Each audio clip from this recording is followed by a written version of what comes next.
సహకార సంఘాన్ని చాలా సహకార సంఘాలు చూస్తుంటే మరి మన అభివృద్ధికి దూరం ఉన్నదని చెప్పి అనిపిస్తూ ఉంది.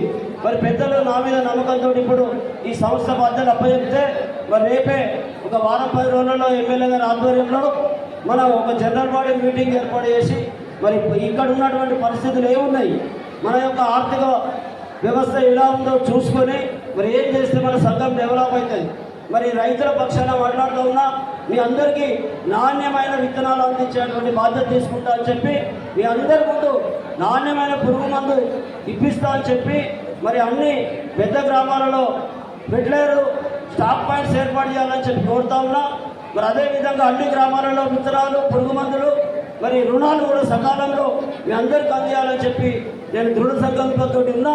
మరి మీ నేను అందరి ముందు ఈరోజు ఆశీర్వాద సభే కాదు ప్రమాణ పూర్వకమైనటువంటి సభ కూడా ఏర్పాటు చేసుకున్నాం.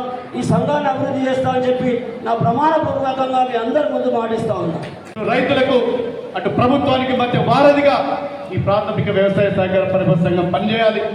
రైతులకు విత్తనాల్లో కానీ ఎరువుల్లో కానీ పనిముట్లలో కానీ ఏ చిన్న సమస్య రాకుండా చూసే బాధ్యత ఇలా రమేష్ అన్న మీద ఉంది.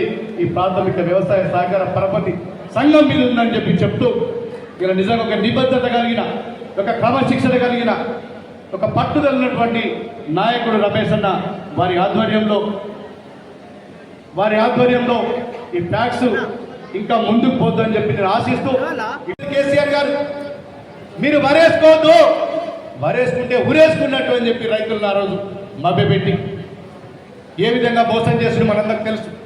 కానీ ఇలా వరి పండించే రైతులకు, మరీ ముఖ్యంగా సన్నవడ్లు పండించే రైతులకు ప్రోత్సహిస్తూ 500 రూపాయలు బోనస్ ఇచ్చి ఇలా ఐకేపీ సెంటర్లు ఏర్పాటు చేసి ఆ సెంటర్లో తప్ప లేకుండా తాళ్ళు లేకుండా గతంలో వడ్లు ఏ విధంగా జోకేటళ్ళు మన ప్రభుత్వం వచ్చినాక ఏ విధంగా జోకింది మనందరికి తెలుసు. ఒక్కొక్క సంచికి 4 కిలోలు అదనంగా తూకం పెట్టి క్వింటల్కు 10 కిలోలు నిట్ట నిలువున దోపిడీ చేసి ఆనాడు సర్కారు చేస్తుంటే ఇవాళ ఎలాంటి తప్పతాలు లేకుండా ఇలా చేసినటువంటి ఘనత మన కాంగ్రెస్ పార్టీ ప్రభుత్వం. గతంలో ఈ చొప్పదండి నియోజకవర్గంలో రైతు సోదరులకు నీళ్లు కావాలంటే ఎంతో మంది మీద కేసులు కావాలి, ఎంతో మంది దండాలు చేస్తే, ఎన్నోసార్లు రాస్తారోకోలు చేస్తే, ఎన్నోసార్లు కలెక్టరేట్కు పోతే తప్ప నీళ్ళు వచ్చే పరిస్థితి లేదు. కానీ మీరు ఏ రైతు సోదరుడు ఫోన్ చేసినా అడగక ముందే నీళ్ళు ఇచ్చినటువంటి ఘనత మన ప్రభుత్వాన్ని ఉందని చెప్పి మీ అందరికీ చెప్తున్నా. గత ప్రభుత్వం 7-8 లక్షల కోట్ల అప్పులు చేసింది, ఆర్థికంగా చాలా దివాలా తీసింది రాష్ట్రం. అయినా కూడా రైతన్నను ఆదుకోవాలి, ఈ రాష్ట్రానికి కానీ దేశానికి కానీ రైతే వెన్నెముక, రైతు బాగుంటేనే రాజ్యం బాగుంటుంది అని చెప్పి మన ముఖ్యమంత్రి రేవంత్ రెడ్డి గారు అధికారంలోకి వచ్చినాక కొన్ని నెలలకే ఇలా ప్రతి ఒక్కరు అన్నది హేళన చేసిండ్రు. నువ్వు 2 లక్షల రుణమాఫీ చేస్తున్నావు, ఎక్కడి నుంచి చేస్తావు రేవంత్ రెడ్డి గారు అని అడిగిండ్రు.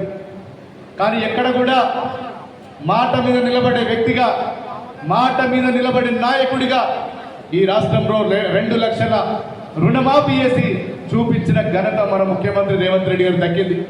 వీళ్ళ కొంతమంది మాట్లాడతారు సోషల్ మీడియాలో అక్కడిక్కడ, ఎక్కడో 5% 10% కాలేదు నేను కూడా ఒప్పుకుంటా. సాంకేతిక కారణాలు లేదంటే 2 లక్షల పైన వారికి ఎక్కడో 5-10 మందికి కాకపోవచ్చు. కానీ ఈ రాష్ట్రంలో మెజార్టీ రైతులకు దాదాపు 90% మంది రైతాంగానికి 2 లక్షల రుణమాఫీ చేసినటువంటి ఘనత మన కాంగ్రెస్ పార్టీ ప్రభుత్వానికి, మన ముఖ్యమంత్రి గారు మీ అందరికీ చెప్తున్నా.